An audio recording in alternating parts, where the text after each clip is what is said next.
In Trainz, people like to create things cartoony, and some people like to create things realistically. And then there's people like myself who like to do a mix of both. This being fictional routes. And so, today we're going to be working on the Conway Staves Cooperage Company route. As the route is nearing its completion, we don't have much further to go. We're going to be working on the Norfolk Southern branch line, as we're going to be taking this area and making it into something a whole lot different and more scenerized. Welcome back to the Conway.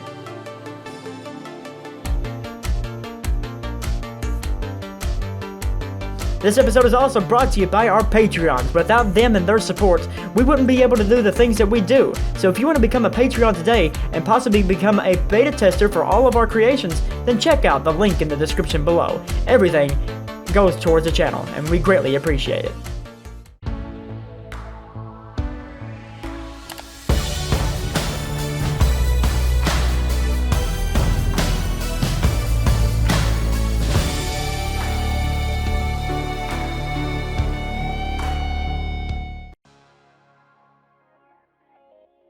So we start off our adventure here on episode 10 of the Conway Staves build by coming up here to the Norfolk Southern branch line.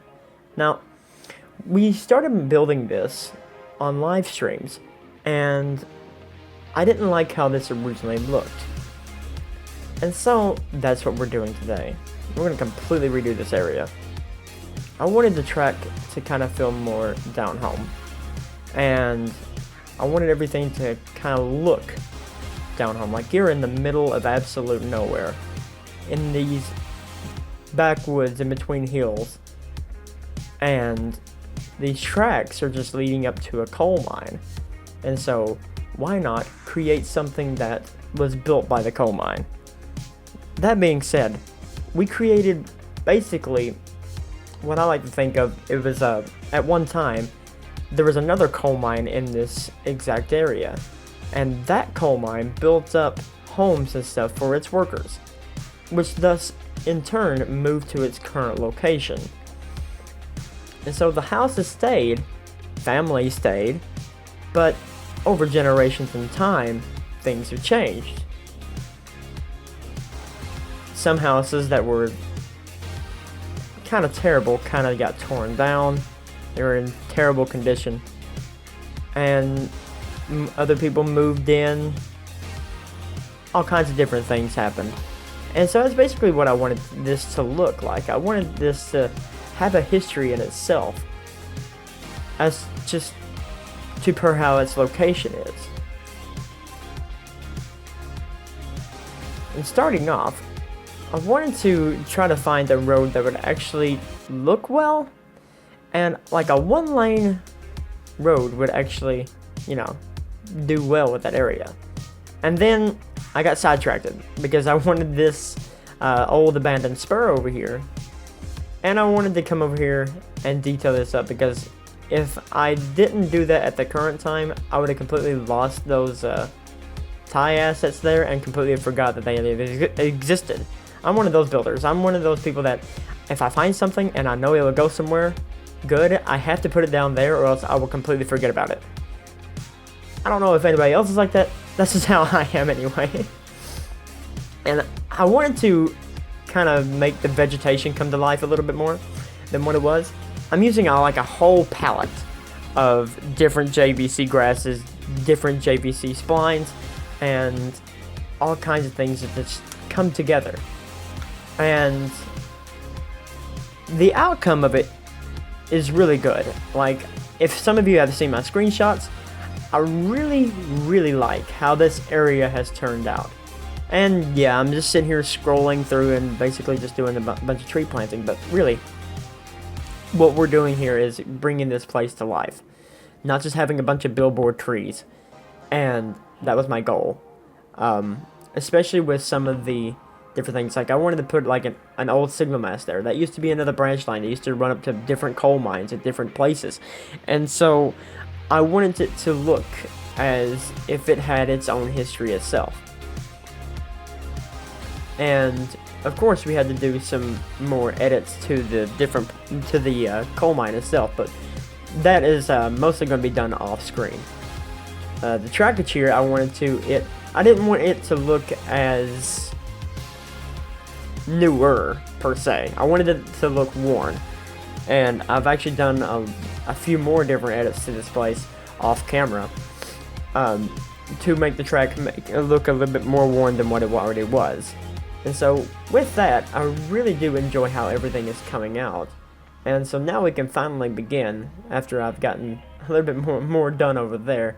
We can finally begin, because I finally found a road here, that we can finally begin building on this little neighborhood per se.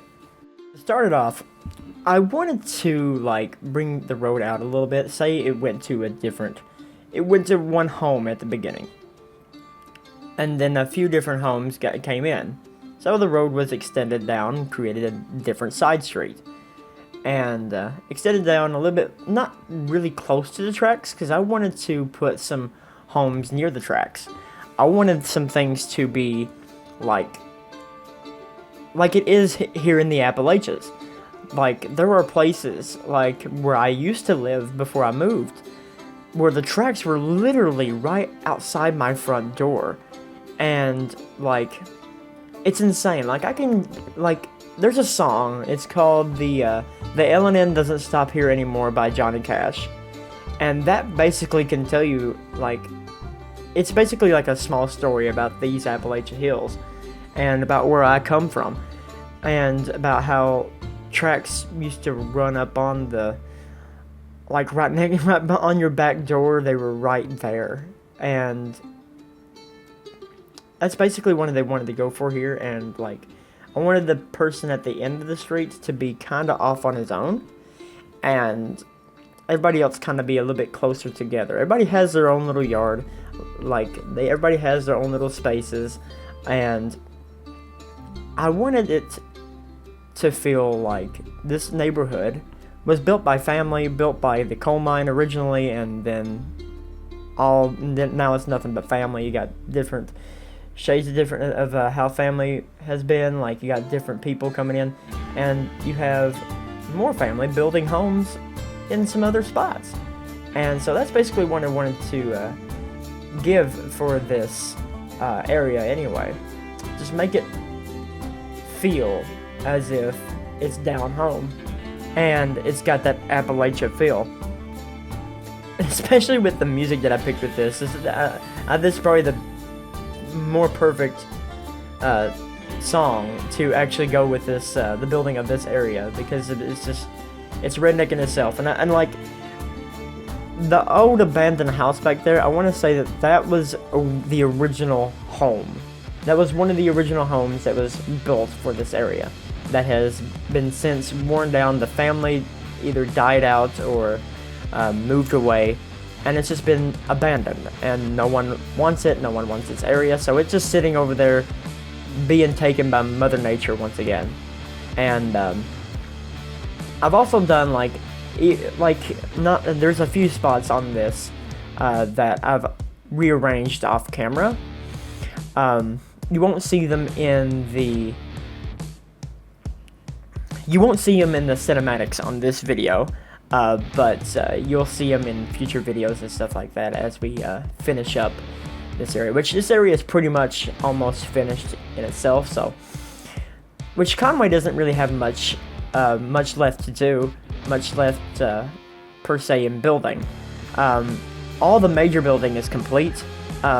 What really is left is just some, like what I'm doing here, just some small detail areas and some things that will bring the route more to life. And like I said, I found a whole new palette, and this has been my problem the entire build. I keep finding different palettes, and I keep finding different things that makes it come to life even more than what it was before. And I think I finally found something that works with the entire routes. And there's some other things that I gotta fix up in different areas, and do some tree planting, and do some different edits in per se to how I want everything to look anyway. Like, these STRMM trees, they bring everything to life in Tame more than anything else can. And so that's basically what I did. Just placing STRMM trees almost everywhere that's closer to the tracks anyway, to bring things to life. And so with that and the JBC palette that I have found, basically everything just kind of pops. It's alive, it's green, it's luscious, which unfortunately that does give away the effect. Like, you can't go to the winter months in this, because the only thing that will change is the TB trees, and that's the billboard trees on the mountains. That would be it. That'd be the only thing that changes. None of the textures would change. None of the actual speed trees will change. The only thing that would change would be the TB trees, and it probably kind of look disgusting. So I recommend, once you guys get this route for yourself, keep it in the summer, even in the middle of winter. But really, just I wanted everything to pop and everything to come to life.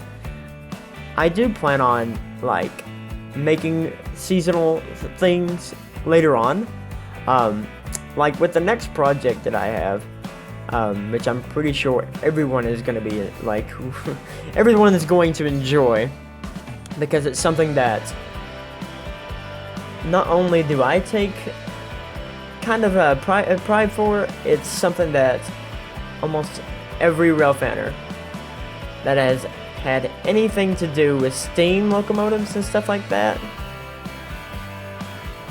yeah, pretty much it has everything for what they would want, and I'm pretty sure everyone will enjoy it. But I'm pretty sure there's gonna be a lot of people that don't enjoy it just because it's me, but that's fine.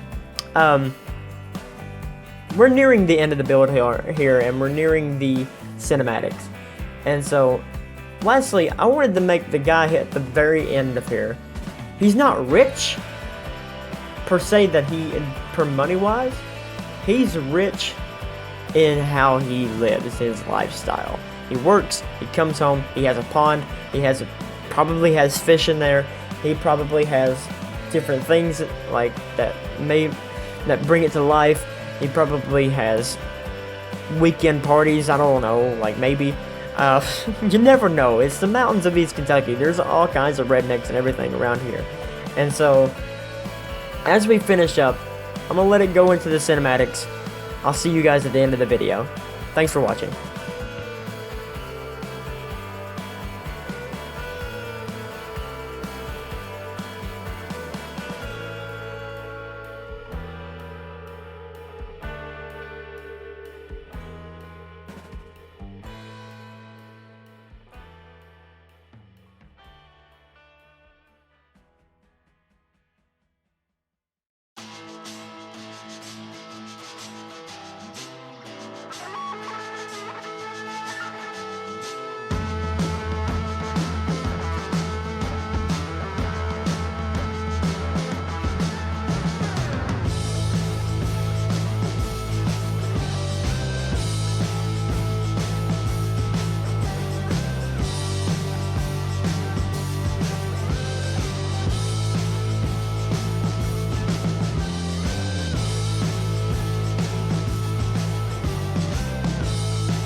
If you guys enjoyed that video, then make sure to like, comment, and subscribe. Also, guys, check out our Patreon with the link in the description below. And also, guys, if you want to see a video, here is a previous video and here is a previous stream. And as always, I will see you on down the line. Bye-bye!